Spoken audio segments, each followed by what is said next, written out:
If you want to make sure you stay in good conversation, you gotta tune in to Coffee and Conversation with Collette. That's me, Thursday mornings from 7 a.m. to 8 a.m. on the only station, WHBR TV 33. See you soon.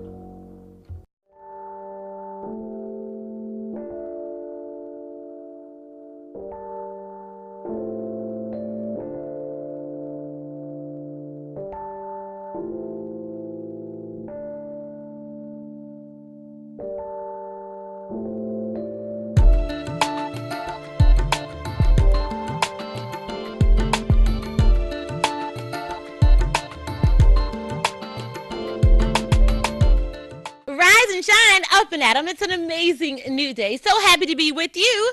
Did you know that? Can I just share that with you? So happy to be with you. It is our time. It's Thursday. You're officially tuned in to Coffee and Conversation with Collette, and that is me. I'm Collette Ramsey, and you all know I do my curtsy because that is the reverence that I give to you. Because as I share with you, you could be anywhere doing anything, watching anyone, and you have made the conscious decision to stay tuned in to WHBR TV 33, and specifically me.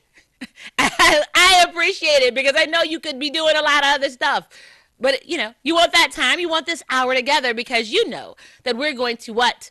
We're going to be educated, enlightened, and empowered.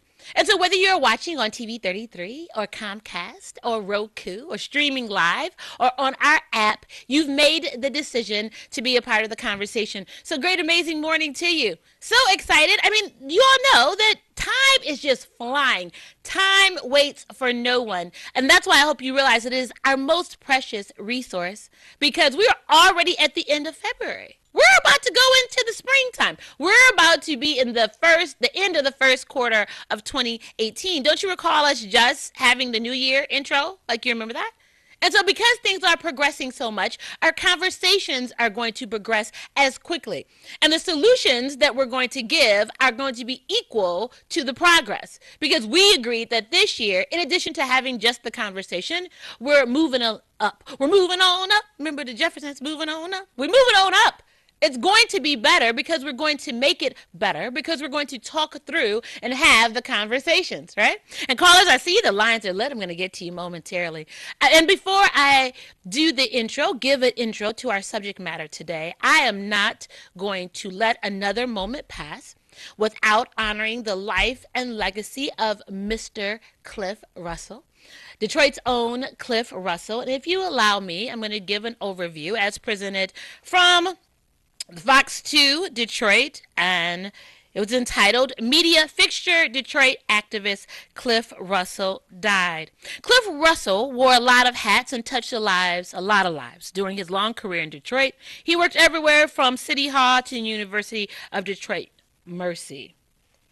He died Sunday of a heart attack at the age of 61. The man worked in every facet of business, from radio to TV to public relations to radio.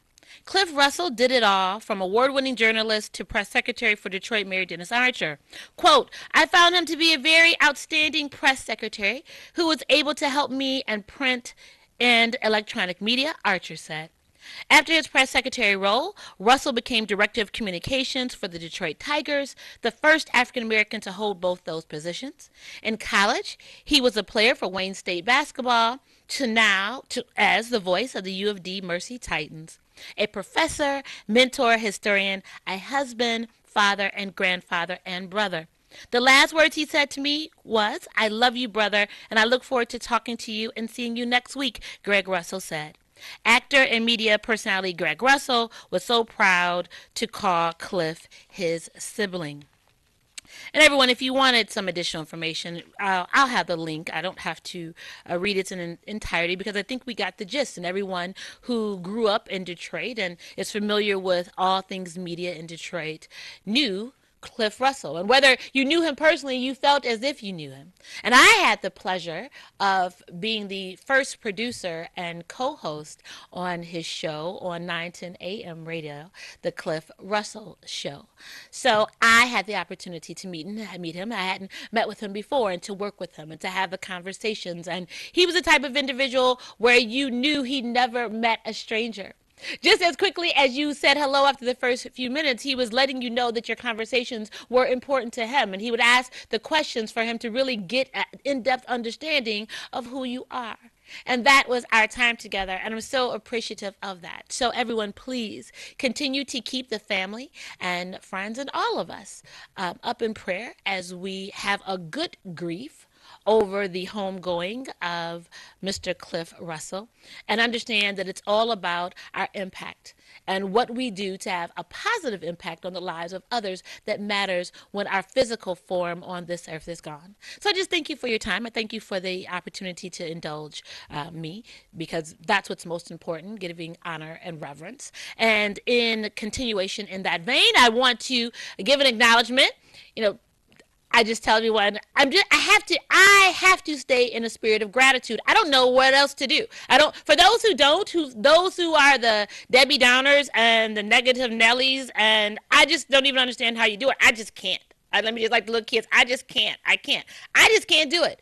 So in all things, I have to stay grateful, because at the end of the day, it changes the narrative. And I tell us all the time, we have to change the narrative. So on this past Monday, on the 19th of February, our family acknowledged the 21st year in which my brother, Carlos, at the age of 27, was called from this physical form of life. Amazing man, the gentle giant, my best friend, my confidant, my mentor. This is the man who taught me how to grocery shop. Can you? Yes, he did. And you all indulge me, and I'm going to go to the phones momentarily. We got to, we grew up. I tell everyone I'm very thankful, because I didn't grow up the way a lot of people's stories have been displayed in their truth and transparency. And so I grew up privileged. I grew up. I didn't have a lot of the concerns. I just had to go to school, good grades, study. That's all I had to do. And so the domestic things I didn't have to partake in. So when I went off to college, I don't know what I was thinking. I guess I just figured, it's just going to come by osmosis. So he came to campus, and we went grocery shopping. And so I was all excited, and I got the buggy, and we got, when you enter into the store, and I just kind of stood there. And he looked at me, and he was like, what are you doing? I'm like, well, I don't know what to do. What do we do now? And he just fell out laughing. Now, mind you, my brother is 6'8", 245, and he just fell out laughing. He was like, well, what do you mean you don't know what to do? I was like, well, Mom does all the grocery shopping, so I don't know what to do.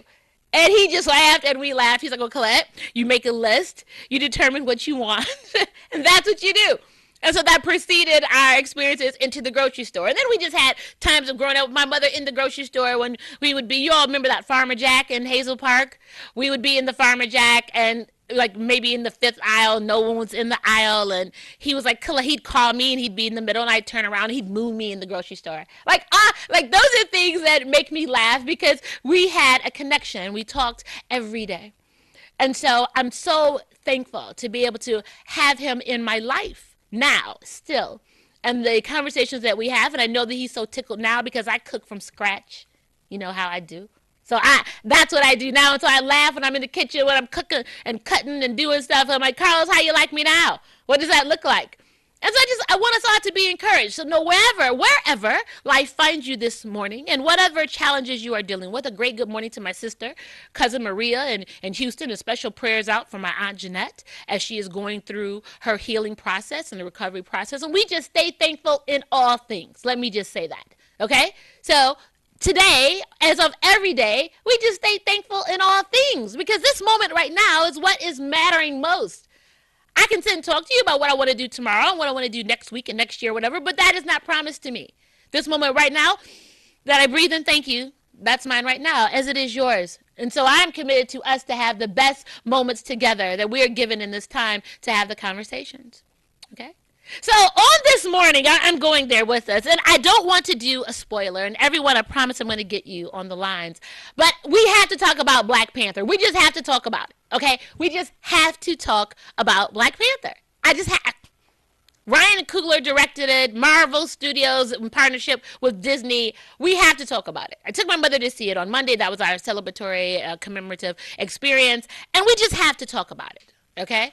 And so over the next couple of days, I'm going to give various facets of it, because I want us to have an immediate action, a reaction to it. And then we're going to get deeper into the issues that were presented in the movie, because what do we always talk about?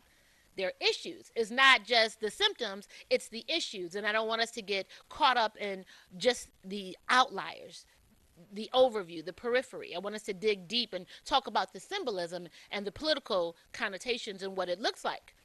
But it was amazing. Like, can I just say that? So, like, even today, I have a combination.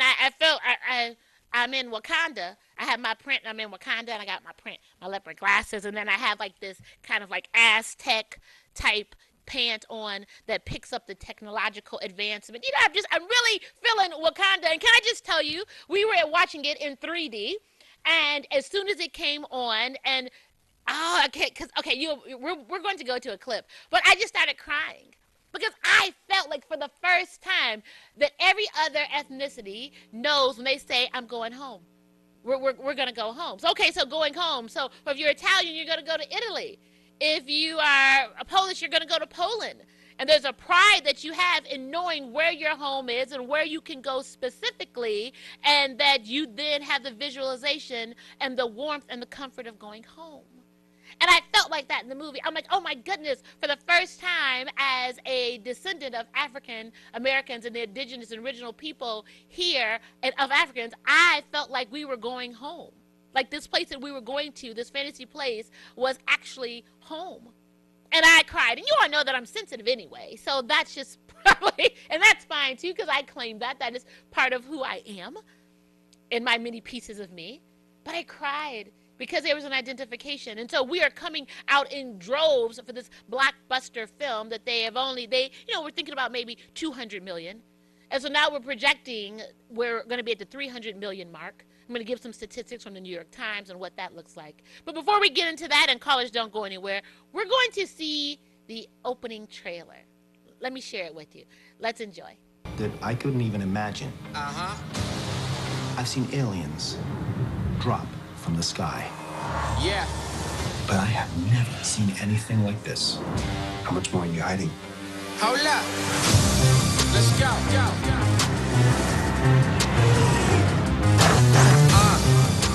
We are home.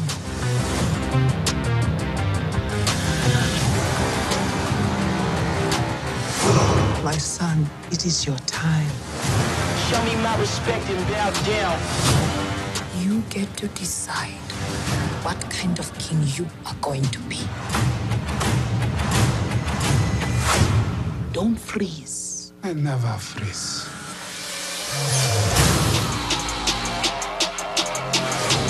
The revolution will not be televised. Show me my respect and bow down. We own ya. We own ya. We only getting started now. Cause we own ya. Everybody think they know me now. Cause we own ya. You and I'm my homie now. Cause we own ya. I waited my entire life for this. The world's gonna start over. I'ma burn it all. What happens now determines what happens to the rest of the world.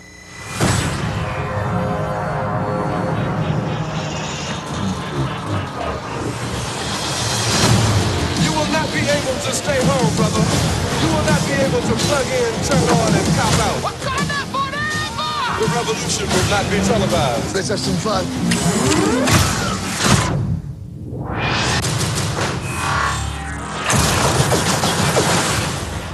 The revolution will be live. Tell me something.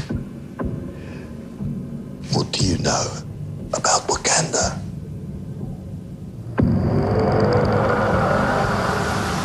It's a third world country. Textiles, shepherds, cool outfits. All a front. Explorers have searched for it. Called it El Dorado. They looked for it in South America. But it was in Africa the whole time.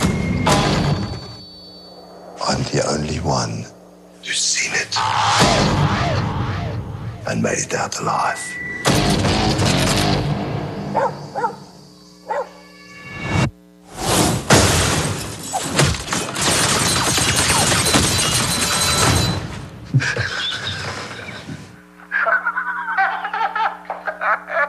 Good to see you.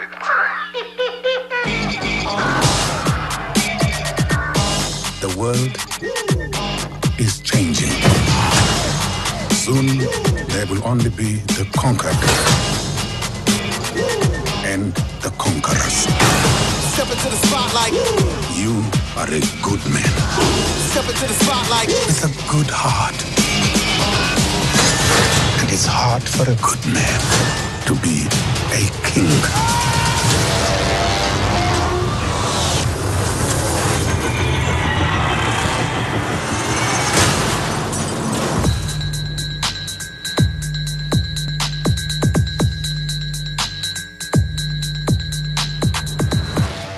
Everyone, I was just enthralled watching the clip, the trailer yet again. It was just amazing. And I want us to give our opening quote for today. And you just heard it if you paid attention. Quote, "It is hard for a good man to be king." Quote, that was T'Chaka. He was the king of, he was just the king. Right? He was just the king until he passed away. And then, of course, that's the whole story of Wakanda. But he was the king. He said it's hard for a good man to be king. And so we're going to talk about good versus bad. We're going to talk about how our monsters are created. We're going to talk about what it looks like for us as a responsibility. And so what I'm going to do, I'm going to keep it really simple. For those of you who've watched it, I'm going to go to the lines. For those of you who saw the movie, I just want to know what your initial reaction was. Right? What was the motivation of why you wanted to go? There was 6 to 9 months of marketing and preparation for this film. What made you excited about it? And I think it changes the narrative of who Black people see themselves to be. There's a pride, there's a groundswell of what this looks like. And then we're going to get into some political conversations because there's this really interesting commentary that John Nolte wrote out of Breitbart that says, quote, "Black Panther review, the movie's hero is Trump, the villain is Black Lives Matter." So we're going to get into that too, but I'm going to begin the dialogue with just how you felt, why you believe this movie is important, if you believe that it's important, if not, why. And let's continue to get ready to chop it up, all right? Let me go to the line. Thanks for your patience. Great morning to you. Good morning. Oh, no. I'd like to give a shout out to Peter 33. Okay, I got it. Give me some volume because I can hear you. You can hear me? I can barely hear you.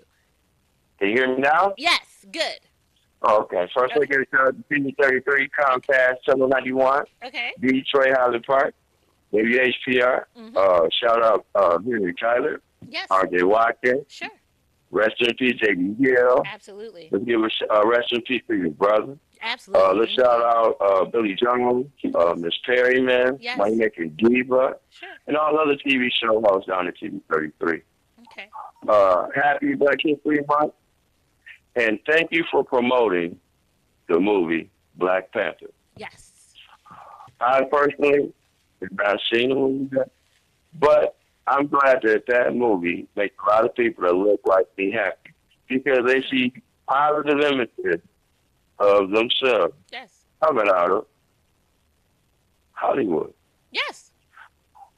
But it's still a movie.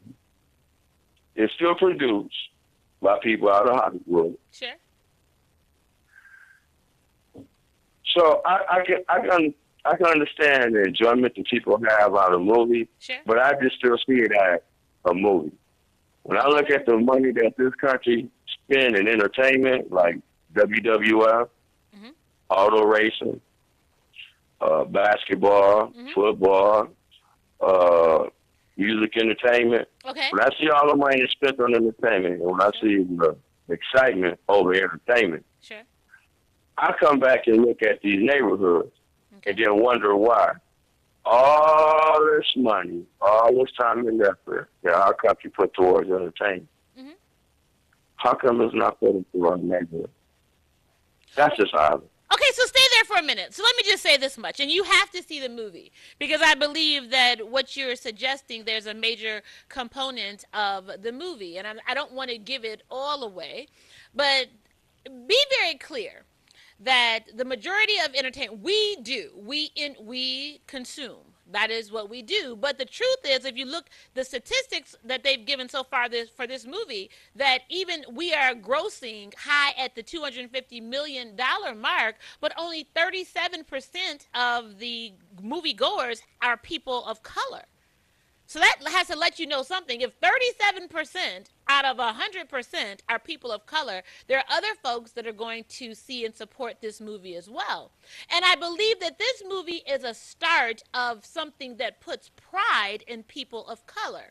A lot of times we say, we have the conversations that we're supposed to know that that is who we are. We're supposed to believe that we are proudful. But at the end of the day, if your consistent narrative in America, as we come into Black History Month, that at the end of the day, majority of us believe that our history began with slavery.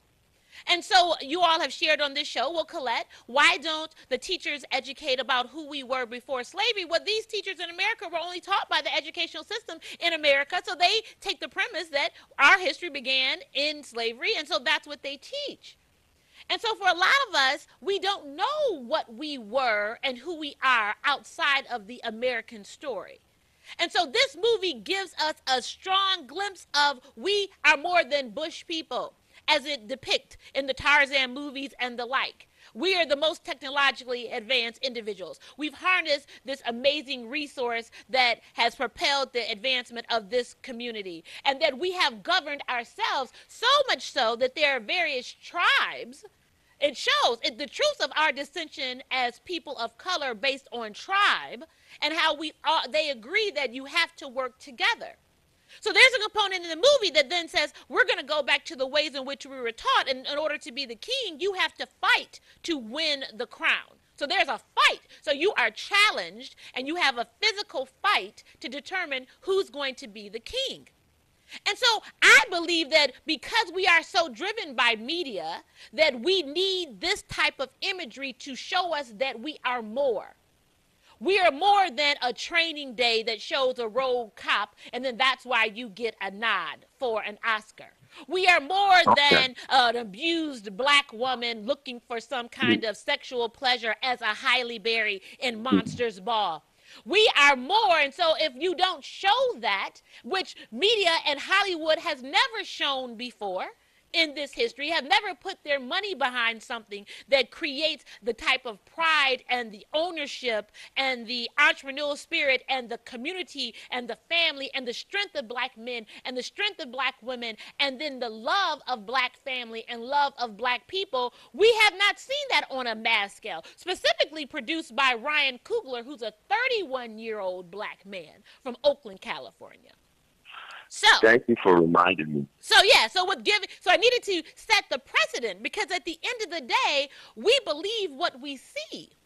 The psycho-cybernetics, if you are not, we're inundated all day with messaging, right? So it's no different than when you're on your social media. And so a friend of mine said, men are visual creatures. So you can sit and scroll through all day and see all these women and all these body shots, and that's going to engage you. And so women then think, the perception, majority of women, that in order to be successful, you have to get out here and dance, and then you're going to get in somebody's video, and then you're going to get pregnant by a rapper, and then you're going to marry somebody, and then that's how you're going to be successful. Not that you're having this intellectual conversation that's going to engage, because people don't like, you don't get thousands of likes if you're talking about political positioning and the business of the community and how to invest. You don't get thousands of likes that way.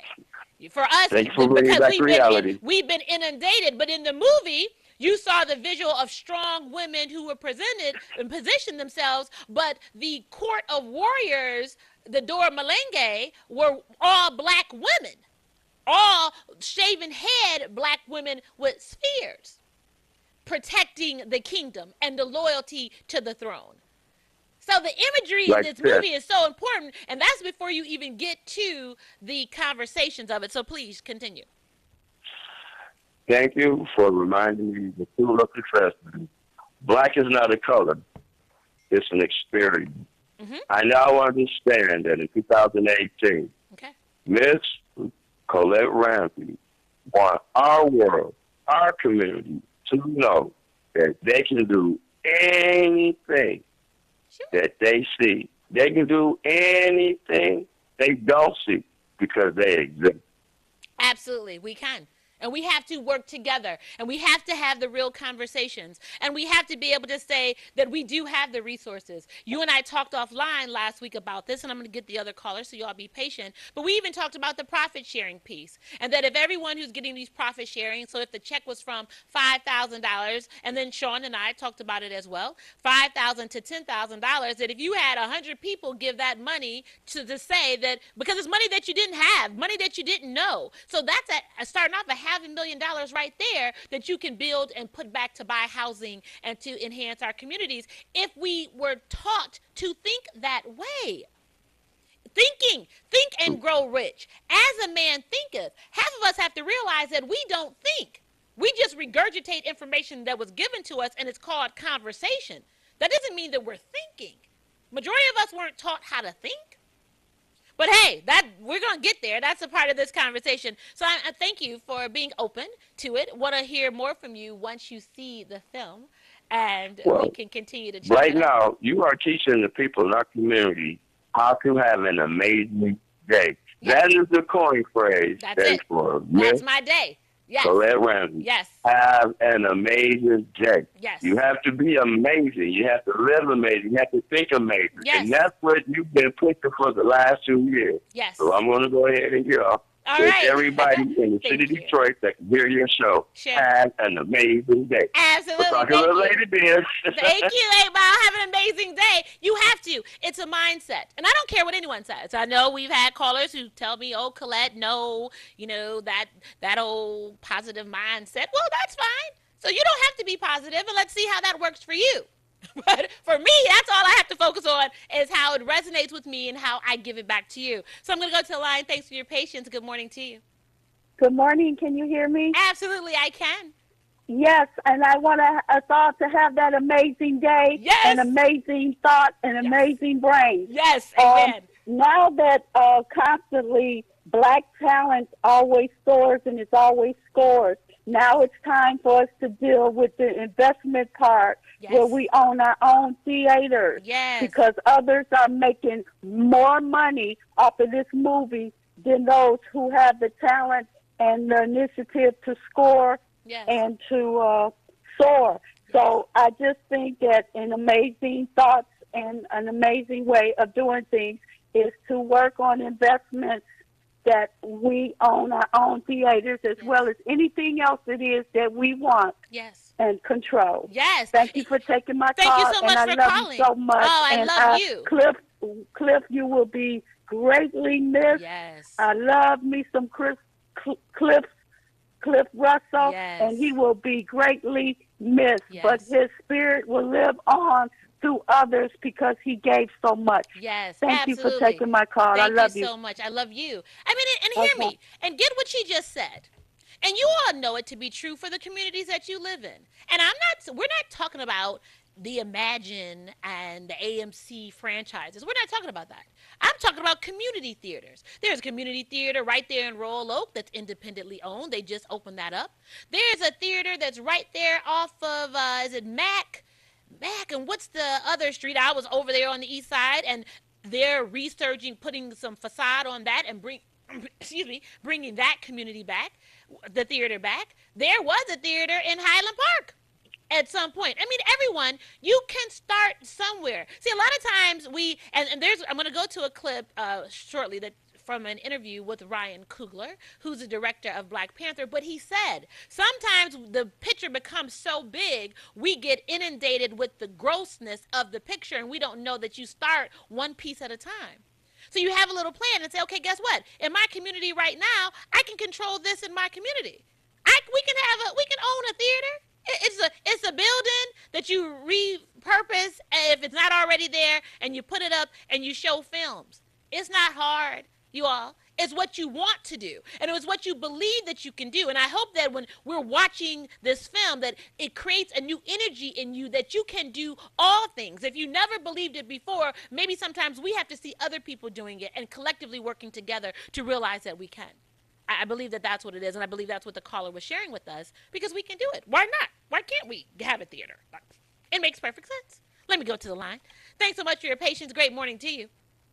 Good morning, fellow patriots. Good morning, Patriot. Collette, it was a great movie. When I went, I just was happy to see a lot of great actors performing as we can do, and a lot of people working. Yes. That's what I saw. Yes. A lot of black actors working. Yes. That's why I went to see it. I went to support the film, of course, but I've always known what we can do. Yes. You know, way back when I saw Sidney Poitier on the screen. Yes. I know what we can do. Yes. When I saw on the small screen Otis Young, a lot of people don't know it was a cowboy series called The Outcast with Otis Young, who was a bounty hunter. He went around with Don Murray, and they teamed up to go around catching the bad guys. And he was a quick draw, too. So he was fast draw. Right, real fast. So I grew up watching Greg Morris going around the world, saving the world, along with Bill Cosby as Scotty. Yes. Going, saving the world. So my perception of black people have been different, I guess, like you said, a lot different than other people. And then I seen channel, before there was the WHPR, there was the WGPR. Yes. And I saw Jerry Blocker be the first black broadcaster on at 6 o'clock, turning it on to what I call my mainstream media. Okay. It's how we perceive things, how we perceive things, how we say things, how we present things. Yes. I just heard my good friend DJ 8 Mile, who I have never met, but I really respect this young brother, say, you know, that he was glad that you opened his eyes. Yes. I need to have a lot more black people open their eyes to the fact that we have contributed so much to this world, that we are the contributors to everything that they see and hear. And we need to stop having people describe the narrative. You talk about movie theaters. Yeah. If it wasn't for the politics, we would have had 2 movie theaters by Magic Johnson. Okay. Yep. The politics of the world, Magic Johnson wanted to put 2 movie theaters in the city of Detroit, but the politics said no. So we need to change the politics. We can change the world when we understand how great we are. Yes. We are great people. We the ones that could, everything that we see, everything what we hear, we contributed to this great society. This is our system. Yes. It's just been hijacked. Yes. Yes. That's all. Yes. We just got to get rid of the hijackers. Right. Well, you know what? And Patriot, you've always said this, and I think what you've just given as an overview, if people really listen to what you said, you always had the imagery. So it shaped your thought process into what could be accomplished because of what your visuals were, in addition to everything else. But I believe that there was another group, probably the group that's been behind us, that has been lost. That whole, just for whatever reason of trying to assimilate, segregate, whatever, integrate, whatever the reasons have been, is that part has been missed. And so now I think that's why so many people are clamoring to see this movie, because it is a different narrative.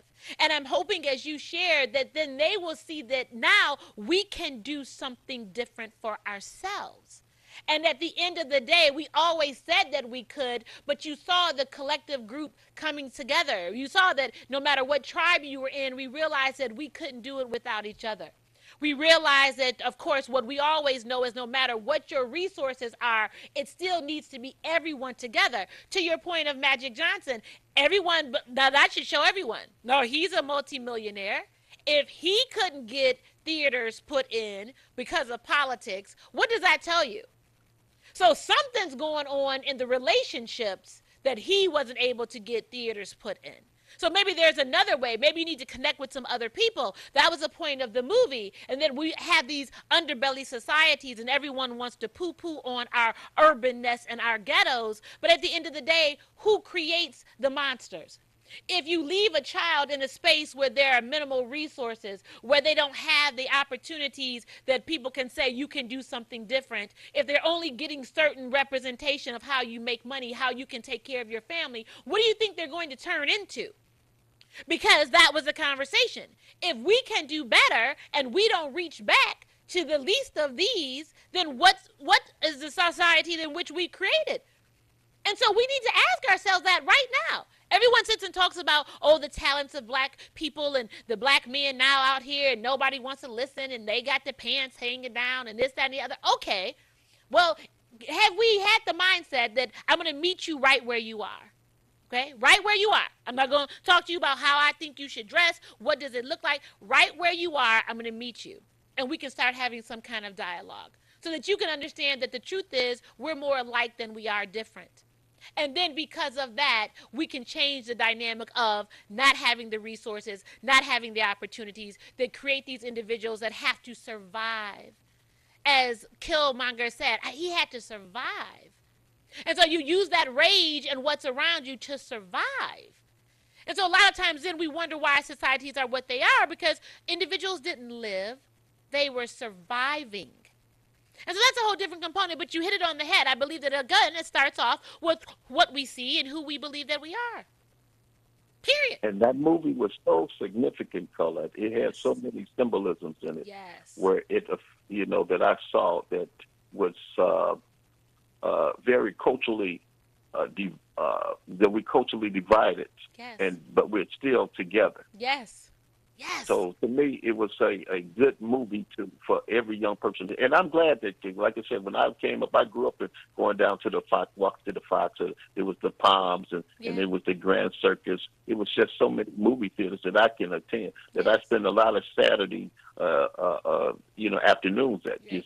You could spend all day at the movies there. Right. It's not one show and one without. You got to see 3 movies and you can, see them over and over and over again if you want. So I spent like my young days in the movie theater, watching movies like, In the Heat of the Night. Mm-hmm. So I got to see my heroes on the screen. Yes. And we need more people of color on the screen and heroes on the screen. And so that's why I say I take my hat off to the Marvel Comics for putting this out there. And of course, we ain't going to have all the money, but we are making money. Yes. It was a lot of people making money. That's what you want to do. Right. You want to support your family. So to me, I saw a lot of black actors working. Yes. That's what I saw. Absolutely. People talking about Empire. What I've seen a lot of black actors working. Yes. It may not be the message that you want, but it was the work. But like I said, they have scripts that they probably not proud of in the white neighborhood, okay? Right. But it's white people working. Yes. But it's black people. That's all I see on movie. When I see the movie, I see black people working. Yes. And that's what counts. Yes. You're working. You're paying the bills. Yes. You're providing for your family, and then you setting it up for your next generation to come. Yes. You're providing for the next generation. Yeah. Yeah. So you hit it on the head. And I just got excited about it. And then a person that you mentioned earlier, Cliff Russell, he's part of the broadcasting that I'm, family that I'm into. I lost a brother in Cliff Russell.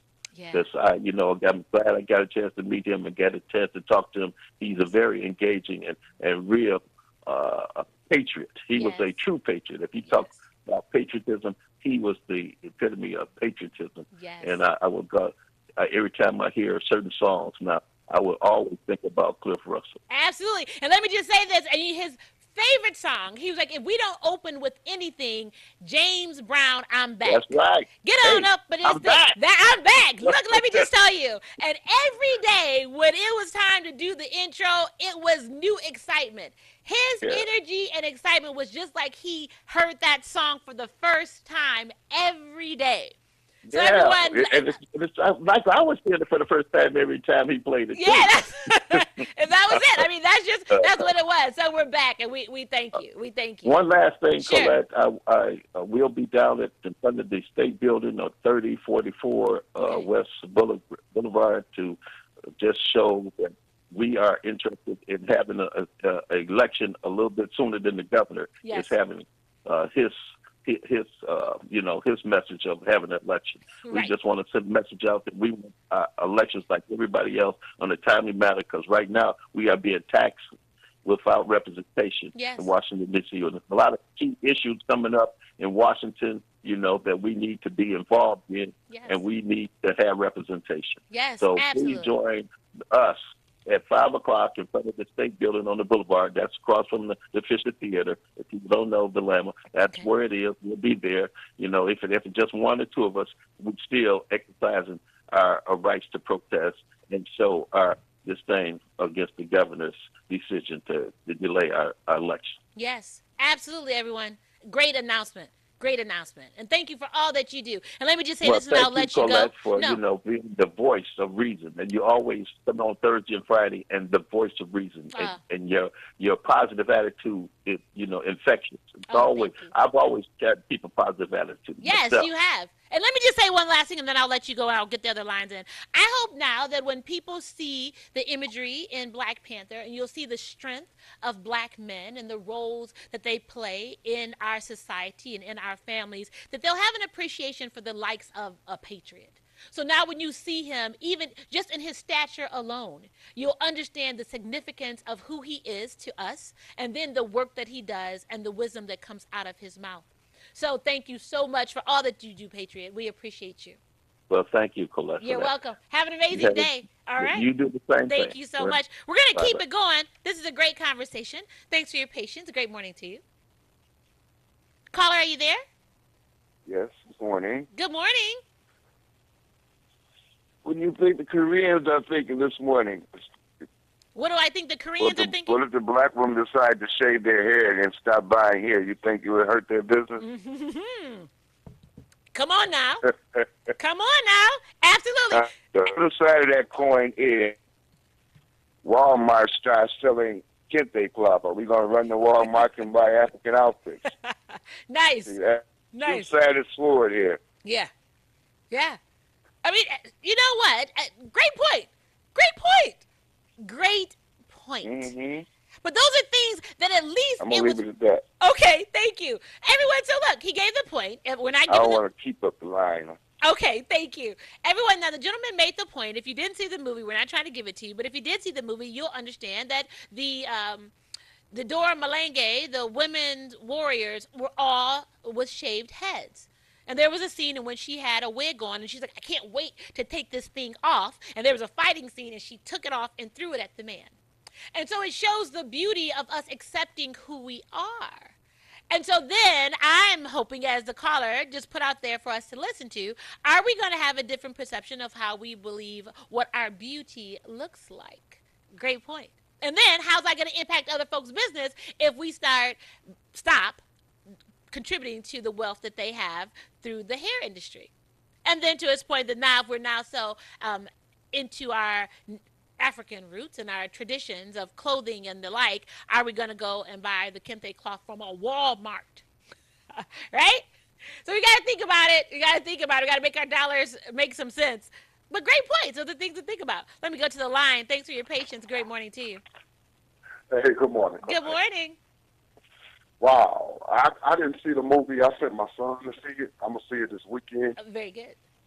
And when he came back and he was telling me about it, and I was just listening for how he viewed it, being a 10-year-old today, just seeing all that stuff, black imagery and stuff. Yeah. And his diagnosis was pretty comical. Okay. But I will tell you this. When we always want positive depiction of black people. Sure. But we never come against the negative depictions.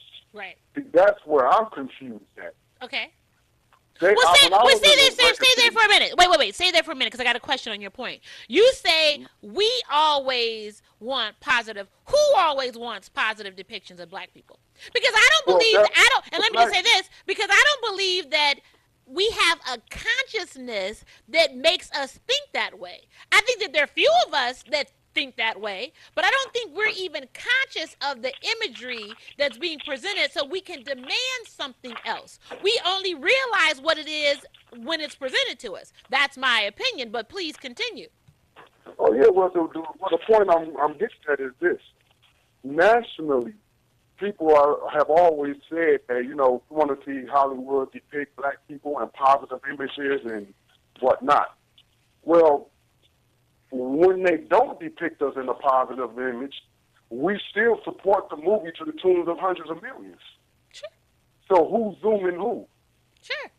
Sure. You see, look at all of the now. I would think that Coming to America was the pinnacle of Black power, Black people looking good, doing good. It showed King Joffrey, Eddie Murphy's father in the movie, as a king, and I would thought that was the inspiration. That was the inspiration, right? Sure. But if a movie could do all of this, if a movie could get all of this inspiration and can get you to feel Black and prouder than you've ever been before, then I can't knock you for how you think. If you can't look in that mirror, if you can't glance upon the history of your people, the achievements of your own people who never made it to the silver screen, if that's not inspiring to you, then forgive me if I take my homie the clown sock and knock you upside your head. Okay, homie the clown. Now, Look, wait. Stay there for a minute for me, though. Stay there for a minute. Guess what? And remember, we've had, and everyone, 6'4" and I, and we can always have these conversations the way that we do because we talk offline. We have a friendship, right? And so a lot of times, remember, we get caught in the expectations that we have, and we believe that everyone else thinks the same way. 6, people aren't conscious. They're not awakened. I'm telling you, people aren't awakened. They don't look at themselves and say, my Black is beautiful. Because guess what? If they saw themselves as my Black is beautiful, as the other caller just said, then why is our depiction of beauty always having to be the straight, long hair and all the extra weaves? And then now we have to, now we can be beautiful from the cultural perspective of enlarging our posteriors and our hips and our bosoms, but as it pertains to what the imagery looks like, it's not women of color with our, none of that. We don't look at ourselves as beautiful. We don't look at ourselves as having another story. We don't, 6. We don't. So what can a movie do for you? And that's what I asked a lot of people. I said, okay, now you've seen the movie. Yes. You've seen the positive imagery. Yes. You would see a perm. You would see one perm in there. You ain't see one crack rock being sold. Nope. You ain't see one machine gun in there. Nope. What are you going to do with that inspiration? Yes. Is that movie going to inspire you to go, like my man said, are you going to dress up as an African? Is that what it has done? Right. Have an African dressing up as an African? Right. This is what, see, in my estimation, people will bring it to me as if they want me to share in what I call their goofiness. Okay. And I'm like, I feel how you feel. I felt that same way when I seen Crush Groove. Okay. I said, man, look at Run DMC and look at LL Cool J and look at the Fat Boys and look at all these black men starting off. I was so inspired. Sure. But that inspiration meant nothing if I wasn't going to move on it. Sure. So we're gonna get there. In that movie. So stay black there. Women who's not used to seeing you look beautiful with a shaved head. No. Try it. No. But guess what? Stay there. But we got to give a deeper position to what motivates us. Black men motivate black women, period. And we're going to get into this in detail tomorrow. This was just an overview of what we visually saw. Now we're going to get into the crux of it for tomorrow's show. But the truth is, black women look the way they look to appease black men. If black men start thinking that a shaved head black woman was beautiful, black women would wear their hair shaved.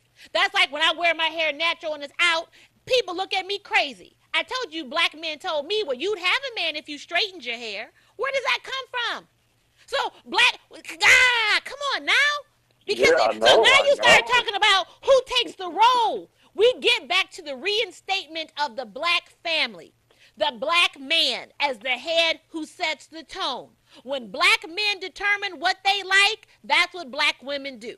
You all try to think it's the other way around. It's not. If y'all say you like bone straight hair, that's why everybody got the part and the bone straight hair and the implants and whatever, because everybody want to look like what you say you like. Stop it. Let's talk about what our truths are. And our time is up. Isn't that crazy? It's like we just got here. Hey, look, and then you go natural. Then he look at you and no, you get what he want, and then he look at you and say, well, why can't you look like this? Thank you. See what I'm talking about? See what I'm talking about? So we're going to get there. Oh, there's a lot to talk about, ain't it? There's a lot to talk about, but we got to start somewhere. And so at least this gives an international depiction. So now everybody knows about it. So now everyone can start having the conversations. So tomorrow we're going to get into the real meat of it. So, Six, thank you. I hope that you're around to have the conversation as well tomorrow. Definitely. Okay. Definitely. Make today amazing. So everyone, our time is up. Now, it shouldn't be this fun. Our time is up, but we're going to be back bright and early tomorrow morning at 7 a.m. to continue the conversation. Now, tomorrow I'm going to get a little deeper. We're going to go into the political components of the film, the accountabilities that we have, who we should be to each other. And at the end of the day, are you now best equipped or better equipped to be the best that you can be for yourself, for your community? That's what it's all about. So I hope we gave you something to think about on this episode. So appreciate your time. And again, my charge to you is to be amazing and make today amazing. Look forward to seeing you bright and early tomorrow morning at 7 a.m.